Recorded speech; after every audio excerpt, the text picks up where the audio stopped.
Hello বন্ধুরা, আজকের এই ভিডিওতে আমরা গৌতম গম্ভীরের কোচিং স্টাইল এবং কিভাবে তা ভারতীয় ক্রিকেটকে নতুন উচ্চতায় নিয়ে যেতে পারে সেই বিষয়ে আলোচনা করব। গম্ভীর কিন্তু এই প্রথমবার কোনো টিমের কোচ হয়েছেন। এর আগে তিনি লখনৌ সুপার জায়ান্টসের মেন্টর ছিলেন, আবার কলকাতার টিমেও তিনি কিন্তু মেন্টর ছিলেন, কোচ কিন্তু ছিলেন না। ফলে মেন্টর হিসেবে তিনি কিরকম কাজ করেছেন, আবার কলকাতা নাইট রাইডার্সের ক্যাপ্টেন থাকাকালীন তিনি কিরকম কাজ করেছেন, তার উপর ভিত্তি করে আমরা তার কোচিং স্টাইলটাকে ডিকোড করার চেষ্টা করব। Gautam Gambhir will be the next coach of India. Gautam Gambhir has become India's head coach. There is actually no bigger honor than coaching your national team. তার কোচিং এর অন্যতম প্রধান দিক হলো তার প্লেয়ারদের ব্যাক করা। গৌতম গম্ভীর তার প্লেয়ারদের সবসময় ব্যাক করবেন। কোনো প্লেয়ারকে দেখে যদি তার মনে হয় যে এই প্লেয়ারটা তার টিমের জন্য গুরুত্বপূর্ণ, এই প্লেয়ারটাকে তার টিমের দরকার, তাহলে তিনি কিন্তু সেই প্লেয়ারটাকে শেষ পর্যন্ত ব্যাক করে যাবেন। বাইরে পরিস্থিতি যাই হোক না কেন, তাকে কিন্তু তিনি অবশ্যই ব্যাক করতে থাকবেন। ফর এক্সাম্পল 2024 আইপিএল এ মিচেল স্টার্ক লিগ স্টেজে লাগাতার খারাপ পারফরমেন্স করার পরেও গম্ভীর কিন্তু তাকে টিম থেকে বাদ দেননি। লিগ স্টেজের 11টা ম্যাচে মাত্র 12টা উইকেট দেন। তার ইকোনমি রেট ছিল 11.48 আর অ্যাভারেজ ছিল 33। এত খারাপ পারফরমেন্সের পরেও তিনি কিন্তু মিচেল স্টার্ককে বাদ দেননি, কারণ তিনি জানতেন যে এই প্লেয়ারটাকে তার দরকার। এবং শেষ পর্যন্ত প্লে অফে গিয়ে মিচেল স্টার্ক কিন্তু অনবদ্য পারফরমেন্স করলেন। Qualifier 1 man of the match, আবার ফাইনালও তিনি ছিলেন ম্যান অফ দ্য ম্যাচ। ঠিক একইভাবে 2014 সালের আইপিএলও খারাপ ফর্মে থাকা সত্ত্বেও ইউসুফ পাঠানকে তিনি বারংবার ব্যাক করতে থাকেন। লাগাতার খারাপ খেলতে থাকলেও তাকে টিম থেকে বাদ দেননি। এবং গ্রুপ স্টেজের শেষ ম্যাচে গিয়ে যখন কলকাতাকে লিগ টেবিলের সেকেন্ড পজিশনে থাকার জন্য 15.2 ওভারে 161 রান চেস করা দরকার ছিল, তখন কিন্তু ইউসুফ পাঠানই ম্যাচ জেতানো ইনিংসটা খেললেন। 22 বলে 72 রানের ইনিংসটা খেললেন এবং কলকাতাকে পয়েন্টস টেবিলে দ্বিতীয় স্থানে পৌঁছে দিলেন। যে কোনো প্লেয়ারেরই খারাপ সময়ে তার কাঁধে কিন্তু গম্ভীরের হাতটা অবশ্যই থাকবে। এই জিনিসটাই কিন্তু তিনি ভারতীয় টিমের মধ্যেও করবেন। কোন প্লেয়ারের খারাপ সময়ে তাকে কিন্তু তিনি টিম থেকে বাদ দেবেন না। তার মধ্যে যদি পারফর্ম করার পটেনশিয়াল থাকে, তাহলে তাকে কিন্তু তিনি বারংবার ব্যাক করেই যাবেন।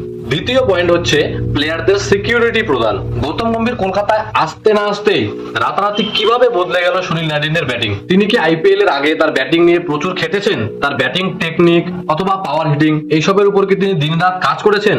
উত্তর হচ্ছে না। তার এই ব্যাটিং পারফরমেন্সের পিছনে কারণ হচ্ছে গৌতম গম্ভীরের সিকিউরিটি। গম্ভীর তাকে এই সিকিউরিটিটা প্রদান করেছে যে যা কিছুই হয়ে যাক না কেন, কলকাতার হয়ে পুরো 14টা ম্যাচেই সুনীল নারায়ণ ওপেন করবেন। তিনি 5 রান করুক, 10 রান করুক, অথবা প্রতি ম্যাচে 0 রানে আউট হোক না কেন, পুরো 14টা ম্যাচেই সুনীল নারিন কলকাতার হয়ে ওপেনিং করবে। এই সিকিউরিটিটাই সুনীল নারিনকে প্রদান করেছে গৌতম গম্ভীর। এইরকম সিকিউরিটি যদি কোনো প্লেয়ারকে দেওয়া হয়, তাহলে সে অবশ্যই পারফরমেন্স দেখাবেই। সে তখন টিমের জন্য খেলার চেষ্টা করবে। আর এই মনোভাবটাই গৌতম গম্ভীর ভারতীয় টিমের মধ্যে আনবেন বলে আশা করা যায়। এর পরের পয়েন্ট হচ্ছে রোল ক্ল্যারিটি। ভারতীয় টিমের প্রত্যেকটা প্লেয়ারের জন্য আলাদা আলাদা রোল থাকবে এবং সবাই নিজের রোল সম্পর্কে 100% ক্লিয়ার থাকবেন। এই জিনিসটা আমরা এবারের কলকাতা টিমের মধ্যেও দেখতে পেয়েছিলাম। যেমন সুনীল নারিনের দায়িত্ব ছিল পাওয়ার প্লেতে গিয়ে বড় শট খেলা, আবার ক্যাপ্টেন শ্রেয়স আয়ারের দায়িত্ব ছিল অ্যাঙ্কর হিসেবে খেলা, যাতে তার সাথে বাকি সমস্ত ব্যাটসম্যানরা অ্যাটাকিং ক্রিকেট খেলতে পারে। আবার বোলিং এ যদি দেখি, তাহলে মিচেল স্টার্ক পাওয়ার প্লেতে বল করবেন, আবার মিডল ওভারে স্পিনাররা অর্থাৎ সুনীল নারিন, বরুণ চক্রবর্তী এনারা মিডল ওভারে বোলিং করবেন, আর আন্দ্রে রাসেলকে ব্যবহার করা হবে ডেথ বোলার হিসেবে। কলকাতা টিমের খেলার মধ্যে আমরা এরকম ফুল রোল ক্ল্যারিটি কিন্তু দেখতে পেয়েছিলাম। এইরকম রোল ক্ল্যারিটি ভারতীয় টিমের মধ্যেও গৌতম গম্ভীর নিয়ে আসবেন, এটা আমরা আশা করতে পারি। এর ফলে বেনিফিট হবে ভারতীয় টিমেরই। নেক্সট পয়েন্ট হচ্ছে not taking anything for granted. কোন প্লেয়ার 100 করলো,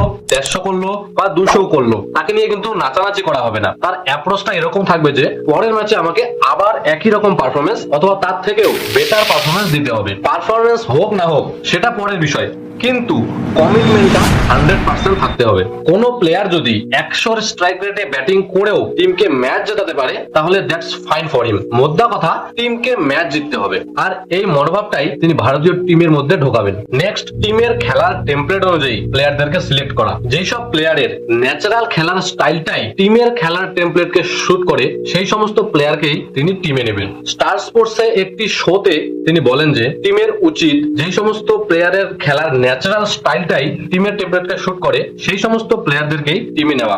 যে কোনো প্লেয়ারকে টিমে নিয়ে তাকে টিমের খেলার টেমপ্লেট অনুযায়ী নিজের খেলাটাকে অ্যাডপ্ট করতে বলা কোনো মানেই হয় না। যাদের খেলার ন্যাচারাল স্টাইলটাই টিমের টেমপ্লেটকে শুট করে, সেই সমস্ত প্লেয়ারদেরকেই টিমে রাখা উচিত। You got to identify players who can adapt those roles or that template very easily. Some people just cannot adapt to that template. So why push them to play in a certain way which doesn't come naturally to them? ফলে ভারতীয় টিমেও তিনি সেই সমস্ত প্লেয়ারদেরকে জায়গা দেবেন যাদের natural খেলার স্টাইলটাই টিমের খেলার টেমপ্লেটকে শুট করে। নেক্সট ইম্পর্টেন্ট পয়েন্ট হচ্ছে ছোট ছোট কন্ট্রিবিউশন গুলিকেও সমানভাবে গুরুত্ব দেওয়া। সবাই 2011 সালের ফাইনালে ধোনির 91 রানের ইনিংসের কথা বলে, গম্ভীরের 97 রানের ইনিংসের কথা বলে, কিন্তু গৌতম গম্ভীর নিজে তিনি বলেন জাহির খানের সেই ওপেনিং স্পেলের কথা যেখানে 5 ওভারের মধ্যে তিনি 3টে মিডল ওভার দেন এবং মাত্র 6 রান দিয়ে একটা উইকেটও নেন। Tell me how many people talk about Zahir Khan's spell in the World Cup final? 5 overs, 4 maiden, 6 runs. Tell me, how many people talk about it? গম্ভীর এরকমই, তিনি ছোট থেকে ছোট কন্ট্রিবিউশন গুলোকেও টিমের জয়ে সমানভাবে গুরুত্বপূর্ণ বলে মনে করেন। ভারতীয় টিমেও তিনি এই জিনিসটাই শুরু করবেন, টিমের জয়ে ছোট থেকে ছোট কন্ট্রিবিউশন গুলোকেও তিনি সামনে তুলে ধরবেন। গৌতম গম্ভীরের কোচিং এর উপর এই ছিল আমাদের অ্যানালাইসিস। তবে গৌতম গম্ভীর আর কন্ট্রোভার্সি একে অপরের পরিপূরক, তাই আমার পার্সোনালি মনে হয় যে গৌতম গম্ভীরের কোচিং এর যে চ্যাপ্টার, সেই চ্যাপ্টারে দুটো জিনিসই হতে পারে। প্রথমত, হয় ভারতীয় team one of the most successful team হিসেবে খেলবে তার আন্ডারে, অথবা তার কোচিং এর চ্যাপ্টারটা ভারতীয় ক্রিকেটের one of the most controversial chapter হিসেবে থাকবে। দুটো জিনিসই হতে পারে বলে আমার পার্সোনালি মনে হয়। তবে আশা রাখবো যে গম্ভীরের কোচিং এ ভারতীয় team one of the most successful team হবে, আর আগামী যে আইসিসি ট্রফি গুলো, champions trophy, T20 world cup, ODI world cup, test championship, সবগুলি আমরা জিতবো। আশা করি ভিডিওটি আপনাদের ভালো লেগেছে। ধন্যবাদ।